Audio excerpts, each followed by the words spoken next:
We started this series of the story of creation back in January 2025. After 20 years of working with universal beings, and the creator came and he asked if I would share the story of creation. And I did, which is great because ultimately the story of creation was about restoring human origins to humanity, right? The truth of our own existence. And obviously, we've done 139 parts of the story. We're all focused on that. Obviously, it's not going to cover everything, but it covers the basics. And then in part 140, everything shifted and it changed because now we're going into reclaiming our gifts and our abilities as humans, right? So we think of them as gifts and abilities, but really they're just our natural state of being. And that's what we're doing. So we're restoring our natural state of being. And so things we've been taught are impossible, right? Like flying, but, breathing underwater. Now, is it really breathing underwater or not? There's a lot of different aspects of that, right? It's being able to move underwater as humans, right? There's nothing off limits for humanity. And that's really what is happening now, right? It's not just confirmation that, oh, those feelings that I had, those dreams, those awarenesses, they were right.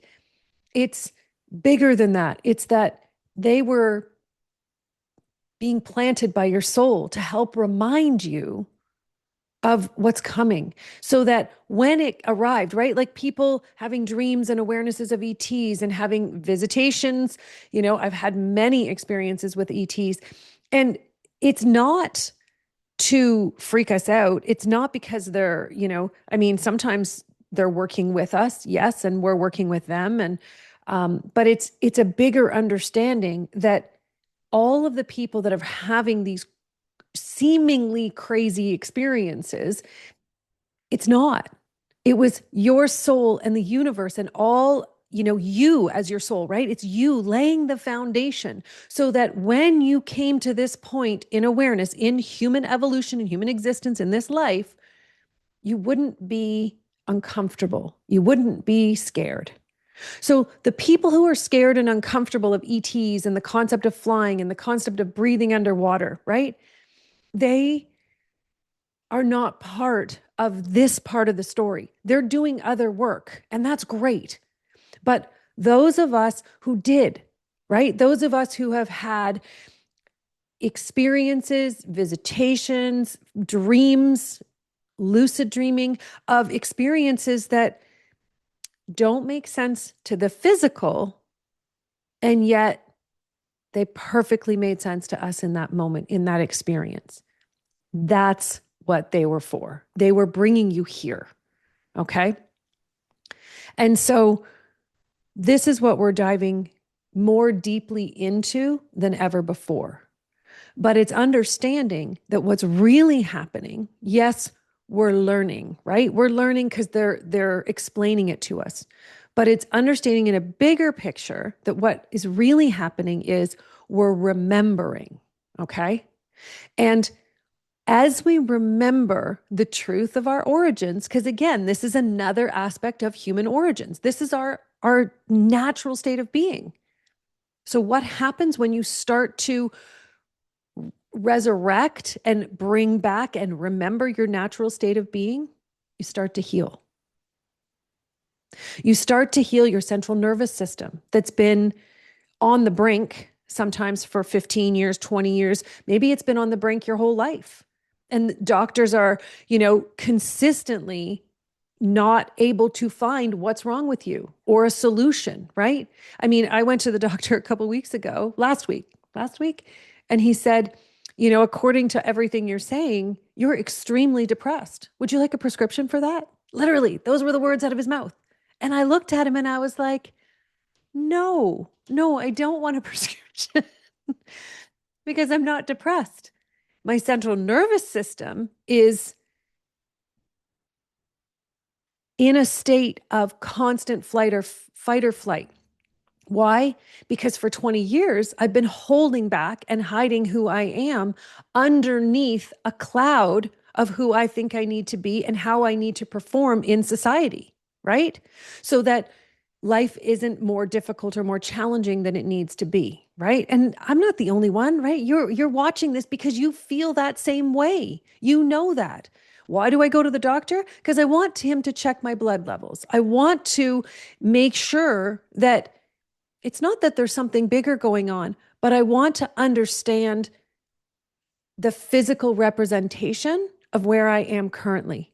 Because I also have full awareness that as we go through these next 4 to 8 months for flying, but then we're going on to all the other abilities, right? But what we're doing in the bigger picture is we're healing.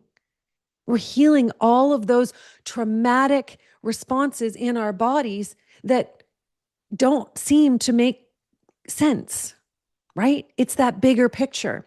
And so it's beautiful because we've got second stream angelics, first stream angelics, but also Gaia's here. So Gaia, I call her Gaia. You can call her whatever you like, but it's Mother Earth. And it's beautiful because actually there's a lot of nature beings, so sprites and fairies, gnomes, all of those. And so they're all also present. And it's beautiful because they're just showing me the stag just came in. So it's very much natural energy. So, and Pan is here as well. So Pan is Gaia's counterpart. You can go back and learn about all of these beings throughout the story of creation if you really want to get to know them. But today, what they want to talk about is our relationship with nature itself. Okay. And so humans have been trained to think of nature as, somewhere you go, something you do, right? It's something you see out your window, maybe. It's something you want to go and have an experience in. Maybe you want to go camping. Maybe you want to camp a long time in nature. Maybe you just want to go for a walk. But the bigger picture here is, and you can feel all of their energy. So if you are a feeler of energy, I highly encourage you to feel the energy of what they're sharing. Because what they're saying is, you're not separate from nature. Humans are part of nature. In fact, we were designed to be part of the ecosystem that is nature. That is the natural world. And when we see ourselves as separate from it, like, oh, I'm going to go out in nature and have this experience, watching sunsets and watching sunrises and visiting waterfalls, that is your natural state of being in nature. It's inside your home that is not your natural state of being. And so what they want to encourage you to do is to bring yourself back into alignment with nature as much as possible. Okay. So nature, they want you to start thinking about nature as outside. That's it. It's just outside. It doesn't matter where you are. Okay. No one's nature is better than anybody else's. If you happen to live in a city and you're in a apartment building, it doesn't matter. Just get outside, even if that means sitting on your balcony or your rooftop. It doesn't matter. No one's nature is better than anyone else's nature, okay? Because remember, nature is the foundation of physical representation and physical existence. It's a foundation. So how could anyone else's be better? Okay? Now, this isn't about, we're going to breathe fresher air and cleaner air than them because they're in the city and we're in the country or we're by the water, whatever it is. You have to stop focusing on what's wrong, right? When you go and you swim in water and you're like, oh, I wish it was cleaner. I wish this, I wish that. Stop doing that because you're in judgment, okay? It's being able to come back to that place that recognizes the conscious being that is nature itself. So if you're in a place where maybe you're on the rooftop and you're feeling the wind or you're feeling the sun, be aware, feeling that wind as a conscious being, feeling the sun as a conscious being. Why is this so important? Because that's originally how humans existed. We had full awareness of everything as it was happening, okay? But it's also understanding that in order for you to detach your physical self from Earth herself, you're going to have to change your relationship with all the other elements in existence. Okay? You have to change your relationship, but you have to start with recognizing that they exist. You see, the reason that your existence is so reliant on gravity, which is what they talked a lot about in part 143. The reason that your relationship with gravity is so intricate, is so intertwined in your state of being, is because, sorry, I'm having a hot flash, so I'm hot. I'm wiping the sweat off my lip. Sorry, it's gross, but at the same time, it's part of how this works. And every time I'm in the energy, whoosh, the energy now, it's just so hot when I'm running. So, yes. So ultimately, you're building a relationship with every other element that is as intricate as your relationship with gravity, with the earth itself, right? Because I want you to feel, so if you're driving, please do not do this. But if you are in a place where you can close your eyes, okay, just close your eyes and take a few breaths. And they want you to imagine your feet in beautiful, natural dirt. Okay. It's like, one day you'll have to do a journey. We'll have to do it when we have more time, but a full journey of the original intention of dirt and matter and how. Okay, let's just do it. Let's just do it right now. It's going to feel so good. Okay. So they want you to feel your feet in the dirt. Okay. And allow yourself to become aware of the dirt. Notice the different minerals in the matter of the dirt. Okay. Notice how they come together. And what happens, if you can feel it, when different minerals connect in the dirt, okay, notice what happens. It's like just right around your feet, all these chemical reactions are consistently happening. It's like they're being triggered all around. It's like all kinds of little tiny sparks all around your feet. But it's happening all over the planet. And people talk about grounding all the time. But it's understanding that grounding is based off of your body reacting to all of these tiny little sparks, right? Now, these sparks are happening because of magnetism, and they have talked about magnetism extensively throughout the first 139 parts of the story of creation, okay? So every single different aspect of existence has a particular magnetic charge. So what happens is every one of these minerals has their own magnetic charge. And when they come into contact with each other, that's the spark, okay? So there's a reaction. And in that reaction, another aspect of existence now exists. We're not going to go into all the ones that exist because we would be here on this one conversation for probably 5-10 years. So this is a really short version, obviously, but it's understanding that the dirt is alive. Okay. It's alive under your feet. And now they want you to start to become aware of what else lives in that dirt. So just feel it and start to notice what you become aware of. Maybe there's insects, maybe there's worms, maybe there's larvae,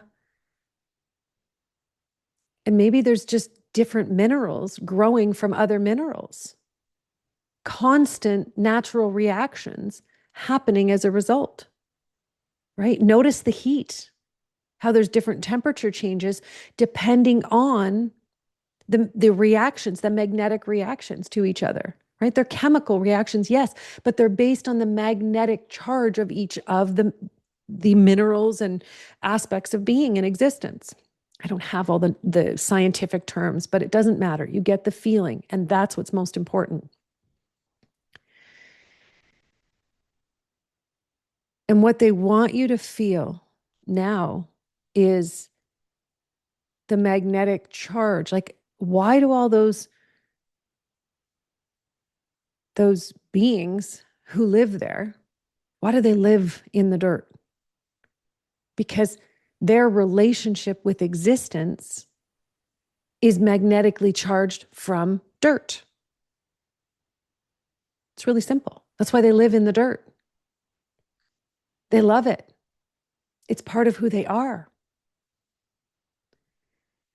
And so they want you to begin to feel your relationship with the dirt.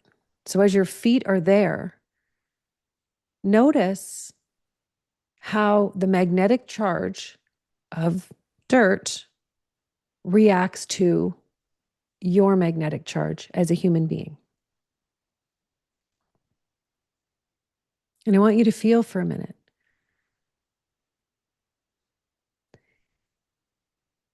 Feel the difference. Is this your natural home? Is dirt your natural home?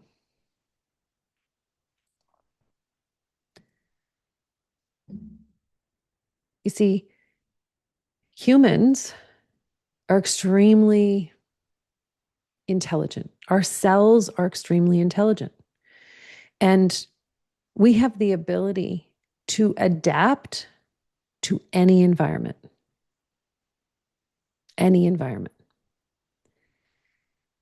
And so as you feel into your relationship with dirt, right? Because that's the planet. That's the core of the planet and the foundation of Earth. And yet her, as in Mother Earth, she's showing her foundation isn't just dirt. Her foundation is water and air and all kinds of different experiences in between. And you're here in connection with her, in your full expression. That's where you're supposed to be. So when you live solely on land, just let yourself become aware of just how much energy and how much of your experience you can actually experience, right? What part of you is limited because your physical existence is limited to land?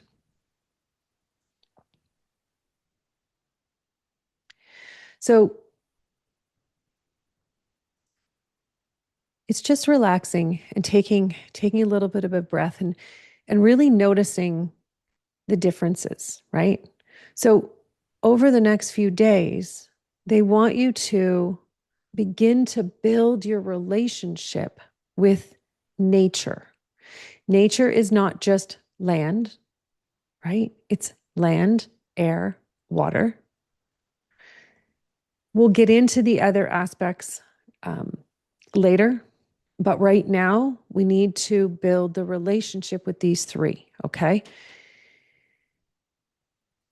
And where do you start? You start by getting outside. You start by immersing yourself in nature because you're part of nature. You're not part, right? This is part of the image that they've created is that human beings, right? Like it's the way they're showing me. It's like lines of humans, right? And there's like 2 or 3 wide, and we're just walking through cities. We're walking on streets, and but it's like we're asleep, right? I don't even know. We're not really aware. We're just sort of walking through. And that's what they've done is they've created this image that humans are autonomous is the word they're using. And ultimately, it's understanding and recognizing that human existence is based on matter. Nature is created by matter, right? It's a universal expression of matter. So the trees, the rocks, the animals, like everything out in nature, the breeze, the sun, right? They're all aspects of nature. Buildings are aspects that are human created. They're very, very different. Okay. So, for example, right, trees go in cycles. They are cyclical because they're in alignment with nature. Same with air, same with everything. Okay. Every aspect of nature itself moves in cycles because it's aligned with nature. So, how do you know the physical representation doesn't have any cycles? It just is what it is until it breaks down and doesn't exist anymore. Okay. That's the difference. Man-made and nature. And so what you're being asked to do is come back to nature.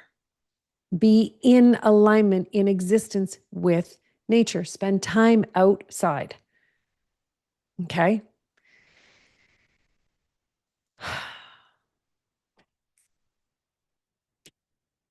We're building a relationship here that is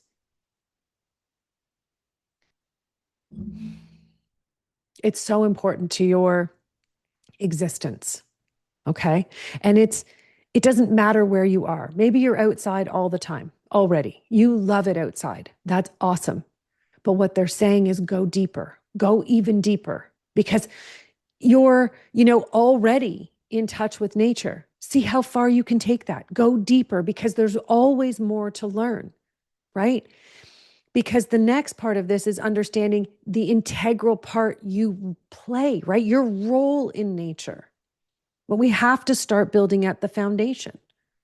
So what they're saying is they're showing me like wild animals and coming into connection with them, but like bears and deer and moose and larger animals. Yeah, and the big cats.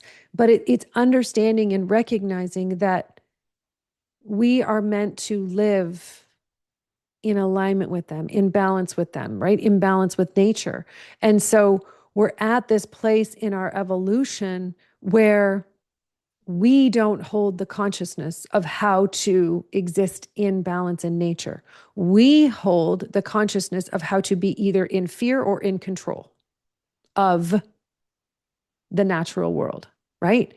I mean, here's the thing you may not even think is fear, but somebody going, oh my gosh, dandelions are starting to get into my lawn. It's not going to be how I want it to look. That's fear. That's fear. You see, it's everywhere. And what we're doing is we're coming back to that place, right? I get it. There's a lot of people who are like, oh, I love all the weeds, all the plants. I'm one of them. That's great. But it's understanding that it's bigger than that, even. Okay. It's not about whether you have weeds and they don't have weeds. It's understanding your primal relationship with nature itself. So, Why do you love the weeds? Right? Yes, they all have medicine and awareness and consciousness in them that has the ability to heal us. Yes, but it's bigger than that. It's understanding that there is an ecosystem in every aspect of nature itself. Watch how the insects react to what's there. Watch how the birds react. Watch how the worms react. But also notice what plants do and don't grow. Notice. Notice how it feels on the bottom of your feet. Because there's a relationship going on in nature right outside your door every single day. And it's time you become a part of that experience. It's time you start building your relationship with nature.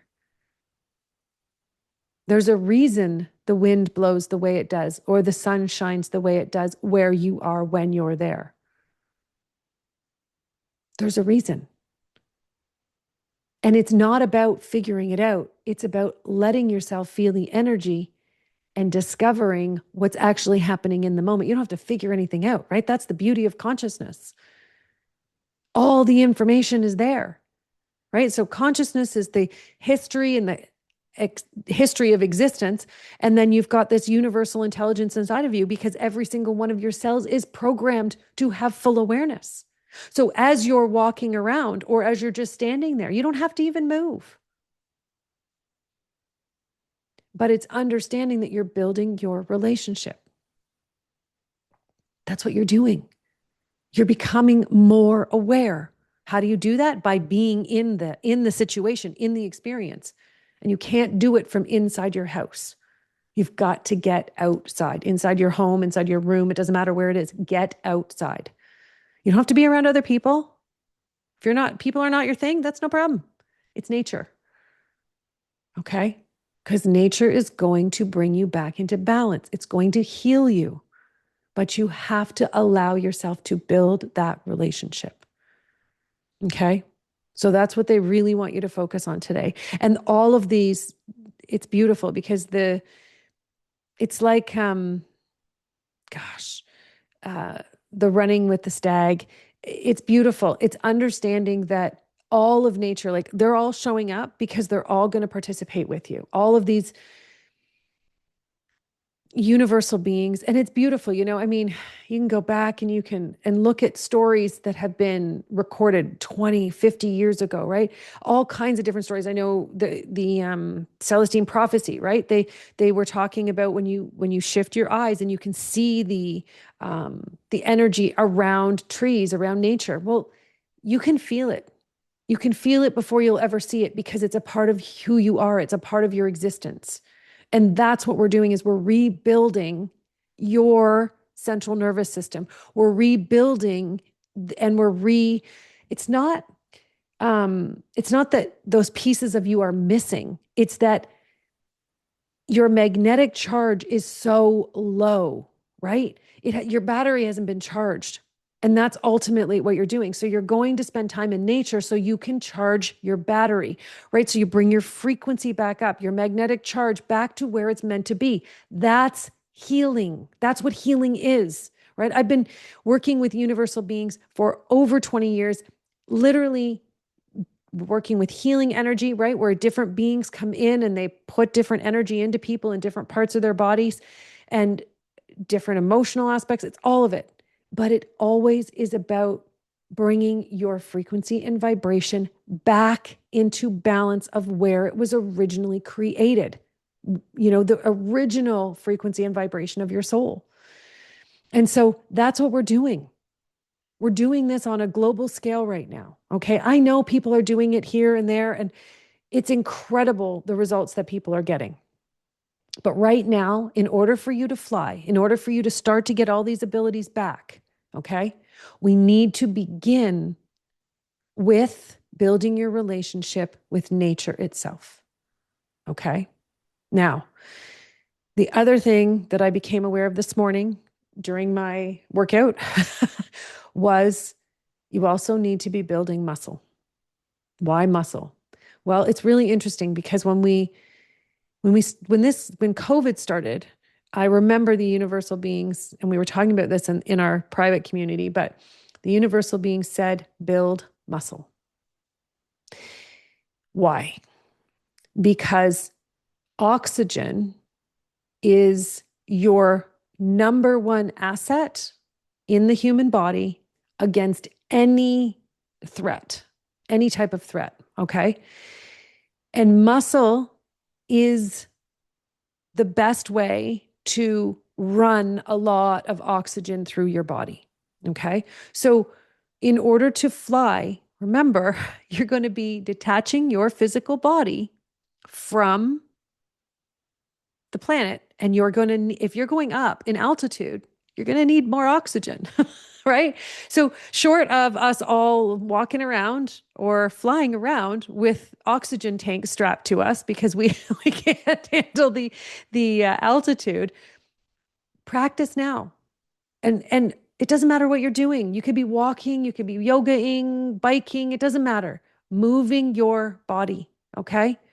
And allowing your body to build muscle. Now, here's the thing. When you're doing it, whenever you're doing, doesn't matter what it is, I want you to imagine as your breath is coming in, because you're having to breathe harder, right?